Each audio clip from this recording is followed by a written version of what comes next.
Hey guys, Tiffany here of Tiffany Gordon Cosplay, and on today's tutorial, I'm going to be showing you how I painted Klee's backpack from the game Genshin Impact. And if you missed how I made this backpack out of EVA foam, I will do a link in the description for that video. And a reminder to subscribe to my channel to stay up to date with all of my cosplay tutorials. Now, let's begin! And for this tutorial, you're gonna need, of course, your backpack, Plastidip, airbrush paint, airbrush gun and compressor, masking tape and paper, paint brushes, sealer, respirator, Sharpies, and Velcro or magnets. And for this build, I personally used magnets to close the backpack, but I'll go over this in the end on how you can also do this with Velcro. Now, after you're done making your backpack out of EVA foam, you will want to do 3 heavy coats of Plastidip on the entire backpack. This will make your backpack stronger, as well as is a base coat for all of your paint to sit on, so that way the foam does not absorb the paint. And after waiting 24 hours for the backpack to fully dry, you can start painting. And for this, I'm going to be using my Iwata Eclipse airbrush gun, as well as airbrush paint provided by Createx Colors, specifically their Wicked Colors line. And if you don't have access to an airbrush gun, you can always follow all of these steps and paint everything by hand. And the base coat that we're going to be starting off with is their opaque white, applying this onto the entire surface. This is going to ensure that all of the paint that is added onto this coat will pop.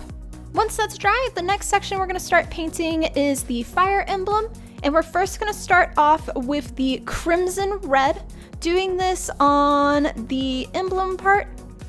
And while it is still wet, I'm then going to apply Hansa yellow, lightly starting at the top and slowly pulling the airbrush gun away so you have a slight fade of dust going towards the outside, which will give you a really nice gradient. And when those paint colors were dry, I then took it back inside, and with a paintbrush and by hand, I used the Hansa yellow and painted on all of the flames. I did it this way because it was a lot easier than masking off all of the painted area below it, so yeah. And then once it was dry, I masked it off with masking tape.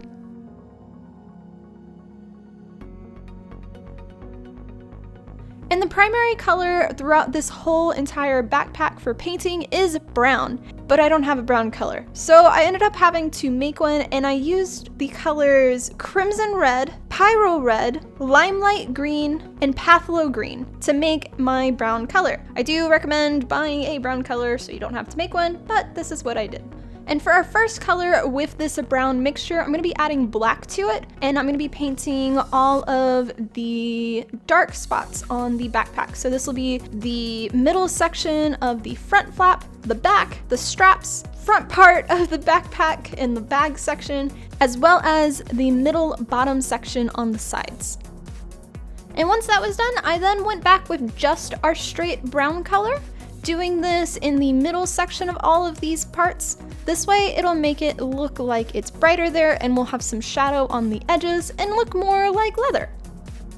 And then to mask off all these sections with masking tape and paper. And a little helpful trick if you're having issues with masking tape sticking and peeling off your paint is to get the masking tape and put it on your pant leg once or twice, and then attach it to your part that is already painted. This will ensure that it does not come apart. Also, never apply masking tape to unpainted surfaces that are just Plastidip. This will also remove the Plastidip and go to your EVA foam. So, tricks to help with painting. Now for the next color, and for this one we're going to be also using our brown color that we made, as well as Hansa yellow and crimson red.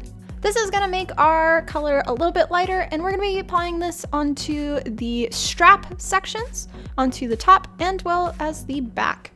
And the same color we're also going to be using on the sides, onto the top section and the 2 side middle sections.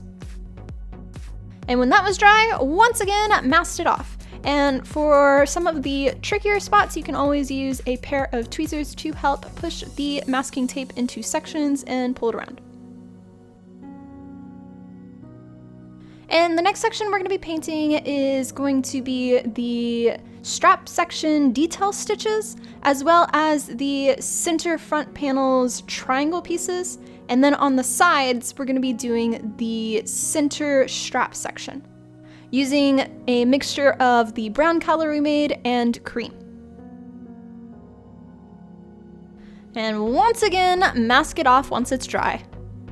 And now for the last sections for airbrush painting, and for these it's going to be all of the detail brass pieces and grommets and the outer part of our fire emblem, as well as the sides of our backpack. And for this we're going to be using pearl copper.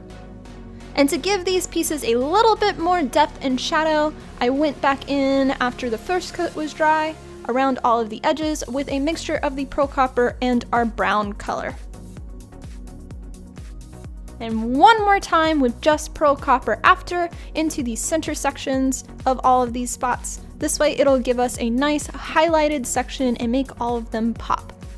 And when that was dry, you then can remove all of the masked off sections, including the paper, the bags, the masking tape, yada yada, and you have your backpack. Whoa. There's one little part that I wanted to do to add a little bit more graphic to it. Since Genshin is a little more anime characters tend to have a more black outline against everything, or around everything, and for this I used a black pen Sharpie going around all of the edges. And this is a really fast and quick way to just make everything have a nice clean edge and to pop more. Now to seal our backpack. And our first sealer that we're going to be using is Createx Colors Uvulous Clear. They're satin. Applying this to all of the gold pieces.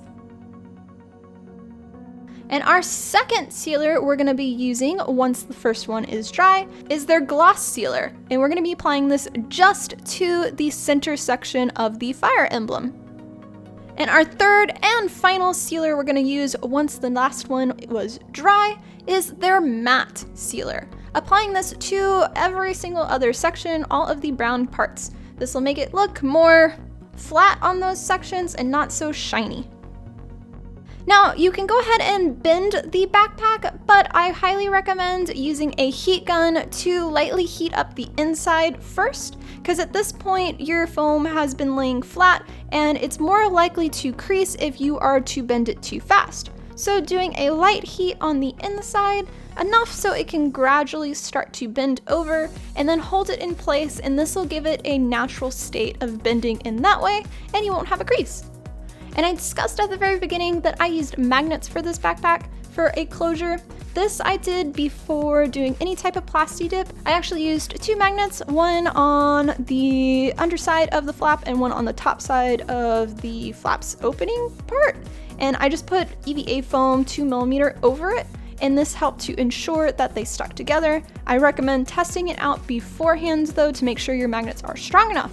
But if you don't want to use magnets, you can always apply Velcro once everything is finally painted, and then just stick them, the male and female ends, to the same sections, and your backpack is complete.